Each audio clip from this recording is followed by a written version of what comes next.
Hi, everyone. I'm Riyan, and I'm a member of the Project Unloaded Youth Council, and we all are. And for Black History Month, we're coming together to have an important conversation about the intersection of race and the work that we do to change the culture around guns and reduce gun violence.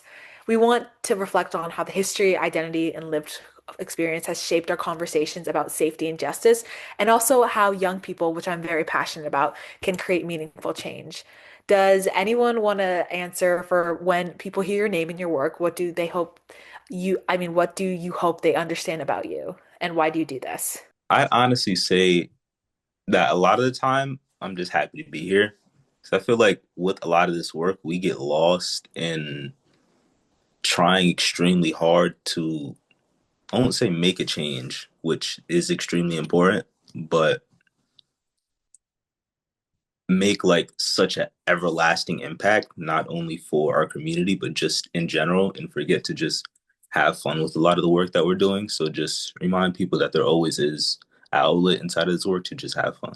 Yeah, Zion, I agree. My name's Aicha, and I think when it comes to people hearing about me and my work, one thing I hope that they understand is that a lot of my accomplishments and achievements come from curiosity and a willingness to learn. And I think my willingness to learn and my passion for learning about things and advocating for people is rooted in my identity and rooted in my culture. So I think being a part of this conversation really allows me to show other people that making change starts with understanding yourself and the communities that you've been a part of. And that's something that I think is important for people to preface when they hear about the things that I've accomplished. My name's Try Maker. And to piggy off of what Zion said, I think that one thing I'd like people to know when they hear our work is the small things that we do, not just like the big impact, our major goal, but the small impacts that we have on individuals and specifically like the youth, the schools we interact with, things like that. Yeah, I totally agree with that. Going to a little bit back to Aicha said, I think my culture is rooted in almost every single thing that I do. There's this quote by Malcolm X that I think is a defining quote about what I believe in and how opinionated I am and why I present like that. And it is a man who stands for nothing will fall for anything. And that quote is rooted in almost everything that I do, which is what I mean, advocation and political advocacy, and actually why I decided to join Project Unloaded because I want to have a voice and I want to be a future change in our generation. And then, does being Black shape the way that you kind of see your safety, community, and gun violence? Absolutely. Um, I feel like a lot of the time, depending on exactly when it comes to presentations, for example, exactly where you are and who you're speaking to has a big impact on kind of what words you can use while you are presenting and kind of how you feel while you're doing it. A good amount of the time you feel a lot more comfortable presenting around people that you feel are the same and or just like you. So yeah. I definitely agree. I think that one thing that I always have to keep in mind when we're talking about violence or when I'm trying to advocate for anything in general is the preconceived notions that are already made about me because I'm Black and how I have to change how I speak, how I have to change almost my entire, like not change my message, but change the way I go about speaking, if that makes any sense, just because I don't want to fall into what people are already believing, and I have to work that much harder to get my message across. Sorry. Yeah, I think I agree with that. And I think in another aspect, in terms of like me getting involved in this work, I think a lot of it taps back into my background. I grew up in Washington, D.C. in Southeast, and that is a pretty violent area. And I think a lot of times when we're having conversations about changing gun culture and making sure youth are informed, information is a privilege in a lot of different scenarios. And throughout my childhood, myself and people around me weren't subject to the privilege of knowing that choosing guns isn't the only option. So I think that plays a large role in how I go about spreading information to youth because a lot of the time it's not their choice to understand whether or not guns are the right way to go about things. So I think that's why I take a lot of my background and the way that I grew up without the privilege and the access to learning about why firearms are detrimental to our communities into how I teach other youth about this issue.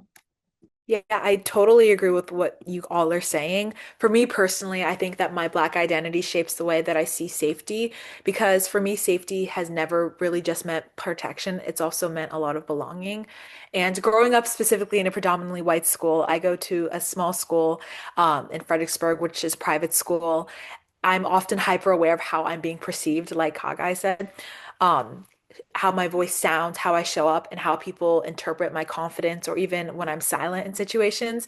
And that awareness makes you think a lot differently about the notions of safety around you. It's not just about the physical safety from gun violence, but also the emotional safety, the social safety, and whether you feel understood or just stereotyped. And then often when I think about gun violence, I think about how it disproportionately impacts Black communities specifically. I grew up in a marginalized community before due to some unfortunate family passing aways. And I also understood a lot about how the narrative is surrounded around it. People who get labeled as dangerous and people who also get labeled as protected. Being Black just means I can't separate these realities from conversations, and I can't just separate how I personally feel from an objective standpoint. It makes me like want to push to advocate not just for fewer guns, but also a culture where Black youth specifically are just seen as valuable, protected, and fully human. And I think that this identity is what makes me push that meaning and makes this work a lot more personal to me in Project Unloaded because I've seen personally how disproportionately guns affect Black communities, especially smaller communities. But additionally, has there been any early influences that has affected your perception of guns? Anyone? I think to like add on to what you were saying, I think it ties into early influences, the fact that like in this work, we're constantly demystifying things that people believe are true. So taking away stereotypes about what it means to own a gun and what it means for youth to own a gun. I think a lot of that same rhetoric applies to advocating in terms of racial justice. So, like you mentioned, like there's always stereotypes associated with my identity. And I think it's difficult to separate conversations about gun violence and gun culture without also addressing racial stereotypes and discrimination. So I think that's like an early influence for me, just knowing that I can't really have conversations about my safety without affirming to that person, like clearing up stereotypes that may be affecting their knowledge as to why gun violence or gun culture is the way that it is. I think to go off what both of you guys were saying before, as someone who's also grew up like Rand, I grew up in a predominantly white area in Ohio, and I never ne necessarily understood the impact of being Black, and I've never had the opportunity to learn about Black culture, to learn about the stereotypes. But as soon as I was able to, I was put into those stereotypes without people taking the chance to get to know me or know anything that I'm talking about. So I think that one thing that is really important that when we are addressing our mission is like early education and not only kind of rehabbing those early negative experiences with gun violence, but kind of introducing like positive messaging to young, not only Black children, but young children in general.